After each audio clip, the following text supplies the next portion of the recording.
अब ध्यान देना है, लास्ट पार्ट है हमारे पास, दैट इज 0.001 बार। ठीक है, अब ध्यान देना है 0.001 बार। देखो मैंने आपको बताया था जब तीन डिजिट के ऊपर बार लगेगा तो हम वो मल्टीप्लाई हो जाएगा 1000 से, चाहे मतलब फॉर एग्जांपल 768 बार या फिर 001 बार, 101 बार। ठीक है, तो ये मल्टीप्लाई हो जाता है हमारा कितने से, 1000 से। अगर डबल नंबर के ऊपर हो जैसे 57 बार तो ये मल्टीप्लाई हो जाता है 100 से। ठीक है ना, ये क्लियर हो गया 0.001। ठीक है, इसको हम इस फॉर्म में लिख सकते हैं 0.001001। ठीक है, इन्फिनिटी। ठीक है, अब हमने क्या करना है, let x is equal to 0.001001, that is question 1। Clear that? Multiply by 1000 both sides. ठीक है ना, अब क्या करेंगे, 1000 multiply x is equal to 1000 multiply 0.001001। Clear that? Now we get 1000 x is equal to, जब हमने इसको 1000 से मल्टीप्लाई किया तो हमारे पास आया 1.001001। ये है हमारे पास इक्वेशन 2। Clear that? अब हमने क्या करना है, सब्सट्रैक्ट 1 फ्रॉम 2।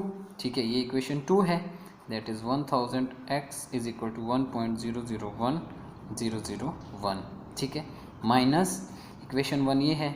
ठीक है, x इज इक्वल टू 0.001001। ठीक है, ये 0.01001 ये 0 हो गया, ये 1 हो गया। ठीक है, यहाँ हुआ 999x। Clear that? अब ये 999x इज इक्वल टू 1, तो x हमारे पास आया 1/999। दैट मीन्स अगर हम 999 को 1 से डिवाइड करते हैं तो हमारे पास कौन सा नंबर आता है, दिस वन। क्लियर है ना? बिल्कुल इजी। देखो क्या करना है, एक बार फिर से समझाता हूँ। 0.001 हमारा बार जो लगा है ये नॉन टर्मिनेटिंग है। ठीक है ना, बार लगा हुआ है नॉन टर्मिनेटिंग, बार लगाना नहीं भूलना है। मैंने कुछ पिछले पिक्चर जो मुझे आई थी होमवर्क की, कुछ बच्चों ने नॉन टर्मिनेटिंग तो लिखा है बट उसमें बार नहीं लगाया है। आपने बेटा एक वर्ड लिखा है रीअक्रिंग लिखा हुआ है। ठीक है ना, रीअक्रिंग एंड रिपीटिंग सेम वर्ड है, चाहे रिपीटिंग हो, ठीक है, चाहे रीअक्रिंग हो। ठीक है, वो आगे लिखा है नॉन टर्मिनेटिंग। ठीक है, नॉन टर्मिनेटिंग सा रिपीटिंग भी लिख सकते हैं। ठीक है ना, ये रिपीट हो रहा है बार बार। अब ये बार है, ठीक है, अगर डबल के ऊपर है, 2 नंबर के ऊपर बार है तो वो मल्टीप्लाई 100 से, अगर 1 2 3 नंबर्स के ऊपर तो वो मल्टीप्लाई 3 नंबर मल्टीप्लाई 1000 से हो जाता है। सिंगल के ऊपर है, फॉर एग्जांपल 7 के ऊपर है तो मल्टीप्लाई हो जाता है 10 से। ठीक है, जैसे यहाँ हुआ let x is equal to 0.001001। अगर बार है, बार का मतलब ये रिपीट हो रहा है। ठीक है ना, तो 001 है, 001 है। समटाइम्स क्या होगा, यहाँ ध्यान देना है, फॉर एग्जांपल हमारे पास होगा 0.472। ठीक है ना, 4 ऐसा होगा क्वेश्चन, और बार होगा सिर्फ लास्ट वाले 2 नंबर के ऊपर। ठीक है, इसका मतलब क्या हुआ, इसका मतलब ये हुआ, इसको हम इस फॉर्म में लिख सकते हैं 47, मतलब सिर्फ ओनली इन 4 नंबर से जो 24 है वो रिपीट हो रहा है, 24, ना कि ये फर्स्ट वाले 2 नंबर हो रहे हैं। ठीक है ना, यही 24 जिसके ऊपर आपका बार लगा हुआ है वो रिपीट हो रहे हैं। ठीक है, 24।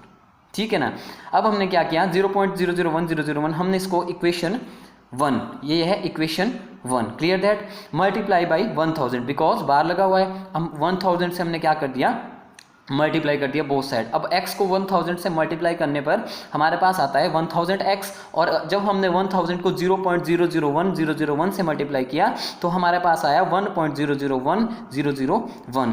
ये जो पॉइंट था ये यहाँ चला गया है। ठीक है, उसके बाद सब्सट्रैक्ट 1 फ्रॉम 2। ठीक है ना, ये इक्वेशन सेकेंड है हमारे पास। ठीक है, this is equation 2। Now we can write from 2, equation 1 from 2। ठीक है ना, 1 को सब्सट्रैक्ट करना है 2 से, दैट मीन्स 2 को हमने पहले लिखना है, that is 1000x is equal to 1.001001। ये इक्वेशन 2 थी, इक्वेशन 1 हमने यहाँ पे ऐड कर दी, ठीक है, यहाँ पे ऐड कर दी, ठीक है। ये थी x इज इक्वल टू 0.001, 001 हमारे पास 1 1 0 0 0 0 0 0 1 1 0 0 0 0 0 0 मैंने लिख दिया 0, ठीक है। 1 0 1 हो गया, 999x हो गया, तो x की वैल्यू आई हमारे पास 1/999।